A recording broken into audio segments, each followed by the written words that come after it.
इस कथा को प्रसन्न चितमन से सुनता है।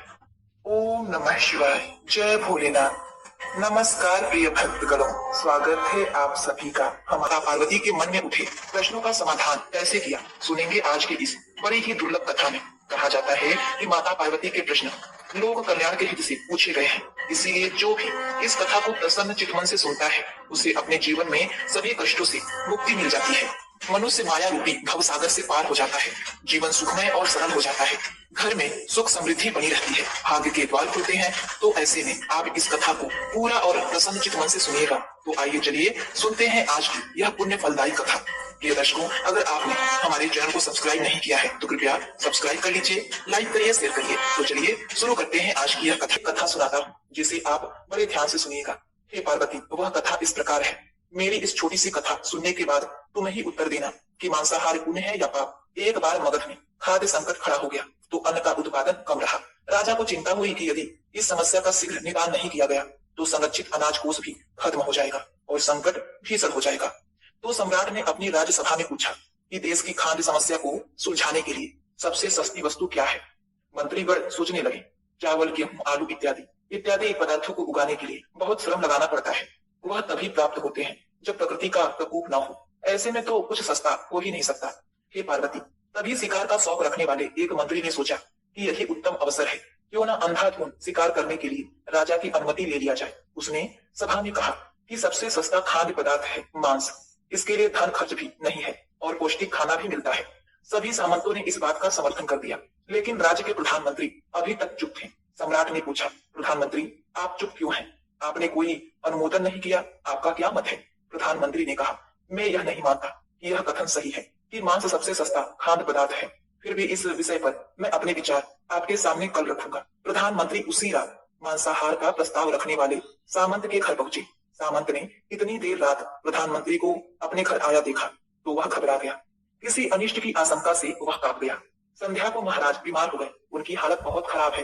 राज वैद्य ने कहा है कि किसी शक्तिशाली देह का 2 तोला मांस मिल जाए तो राजा के प्राण बचाए जा सकते हैं। आप महाराज के सबसे विश्वास पात्र हैं, इसीलिए आपसे योग्य कौन होगा? इसके लिए आप जो भी मूल्य लेना चाहेंगे ले सकते हैं। आप कहें तो इस काम के लिए मैं आपको 1 लाख स्वर्ण मुद्राएं भी दे सकता हूँ। एक बड़ी जागीर भी आप मांग सकते हैं, बस आप अपनी इच्छा कहें। मैं कटार से आपके हृदय को चीरकर बस 2 तोला मांस निकाल लूंगा।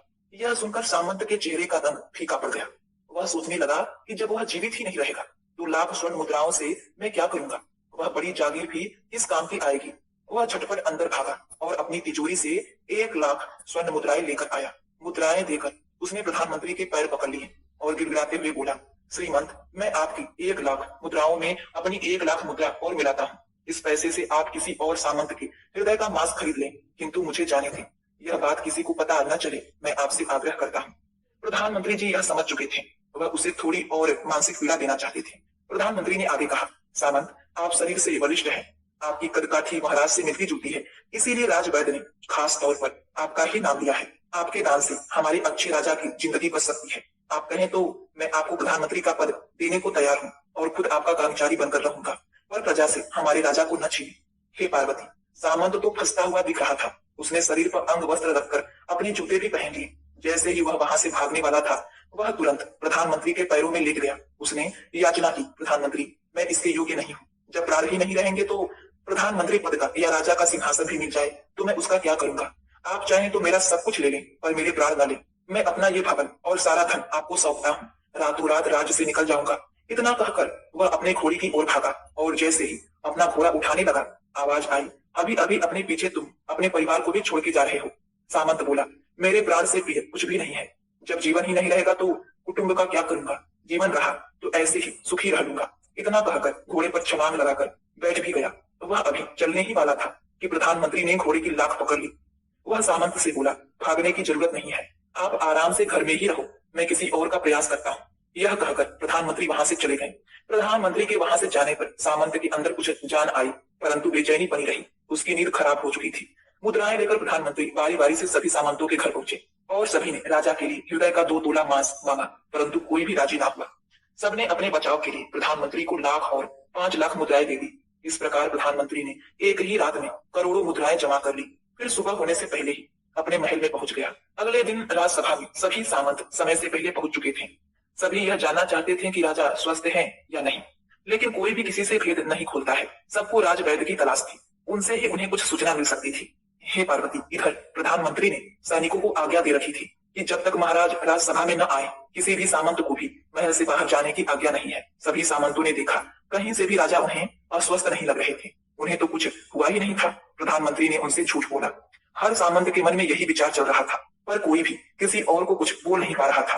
तभी प्रधानमंत्री ने राजा के समक्ष 1 करोड़ स्वर्ण मुद्राएं रखी। राजा ने पूछा, ये स्वर्ण मुद्राएं किसके लिए हैं और कहां से आई? प्रधानमंत्री ने कहा, 2 तोले मांस के लिए इतनी धनराशि जुटाई है, पर मांस न मिला। अपनी जान बचाने के लिए सामंतों ने यह मुद्रा दी है। अब आप ये विचार कीजिए, मांस कितना सस्ता है।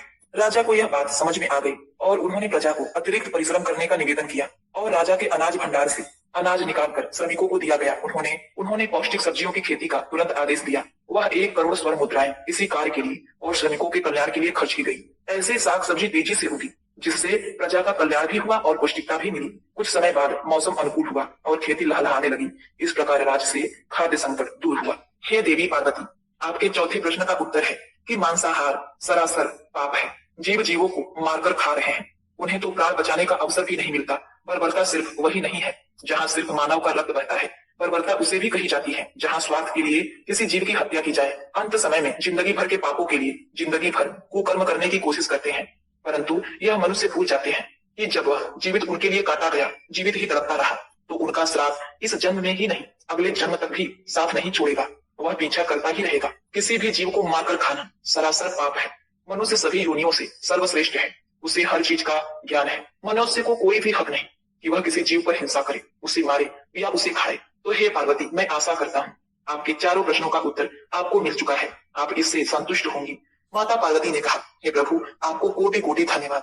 आपके इन चारों उत्तर से मैं अति संतुष्ट हूँ। मेरा मन अति प्रसन्नचित्त है।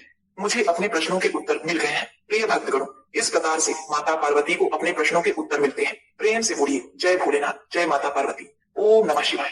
उम्मीद करती हूँ यह कथा आपको अत्यंत पसंद आई होगी। अगर आपको यह कथा पसंद आई है तो आप हमारे इस वीडियो को एक लाइक कर दीजिए। कमेंट में ओम नमः शिवाय जरूर लिखिएगा। आपका जीवन मंगलमय हो, इसी कामना के साथ आपसे विदा लेते हैं। मिलते हैं नेक्स्ट वीडियो में। तब तक के लिए नमस्कार।